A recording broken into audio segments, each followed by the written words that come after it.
Hi, my name is Rich Ackerman and I'm president of Image with Vision Incorporated, and I am an environmental landscape photographer as well as a conservationist and publisher.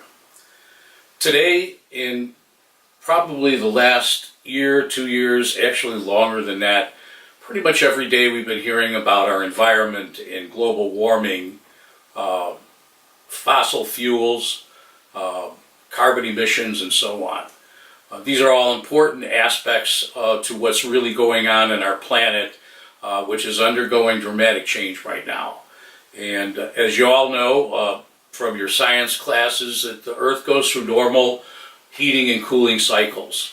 But what we're experiencing today, and what is most critical, is that through carbon emissions, through manufacturing, through automobiles, all the way going back to the Industrial Revolution, are creating serious issues for global warming, which is accelerating the heating process throughout the world. And specifically, we're seeing elevated temperatures as a result of these carbon emissions in the northern areas of our planet, in the northern hemisphere. Specifically, we are seeing in the state of Alaska significantly elevated temperatures. So with that background, we are extremely happy to announce a new book that we are going to be releasing shortly that documents this particular situation in a wilderness area called Inside Passage in the Southeast Alaska area. Now, we have a number of wilderness areas throughout the world and throughout our planet, and they exist in several different places. But this area in particular is unique because it is comprised of an ecosystem that ranges from extremely cold temperatures to more temperate area.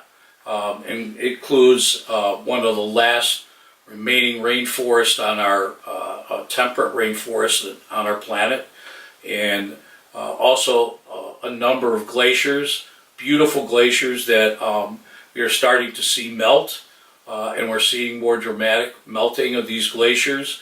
And ultimately, the point is this area is going to disappear in probably less than 20 years, unless we do something about global warming and make significant change in our habits and how we relate to our environment.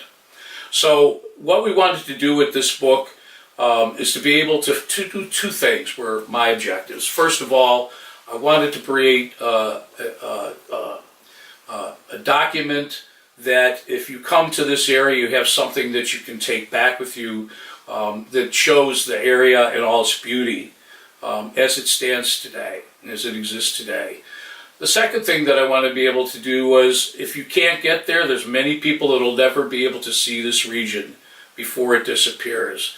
To be able to have that area preserved in an extremely high quality book format, a large format, coffee table style book, that they can look and view this area and they can show it to their children and their grandchildren.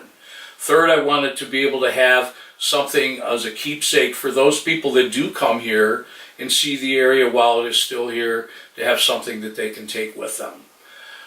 Now, another overarching goal that we have with producing this book is I wanted to be able to, for humanity, to be able to reconnect emotionally with their environment and their climate, and be able to look and examine clearly methods to better preserve, protect, and conserve wildlife areas and wilderness region areas of not only just in the Alaska, but all over the world.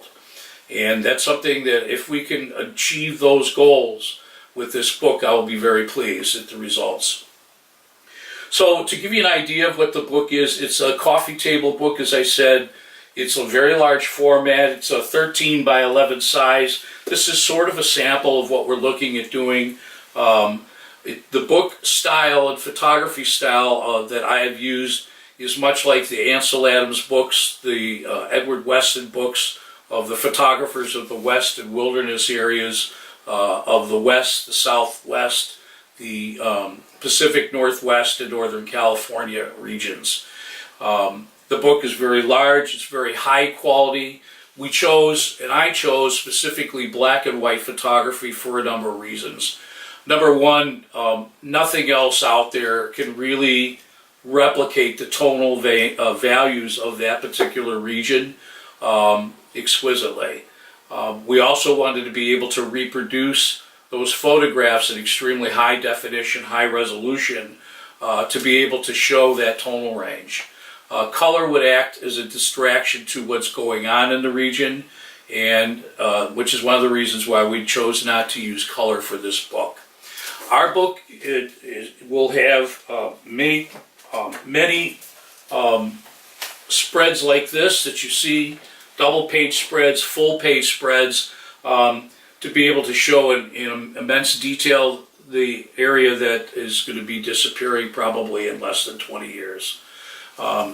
So what we've done so far is I've made the investment, and our company has made the investment to produce the photographs, the travel expenses to get us there, to do all the photography that is done, whether in and out of the islands, through the forest, wildlife, entire ecosystem of the region.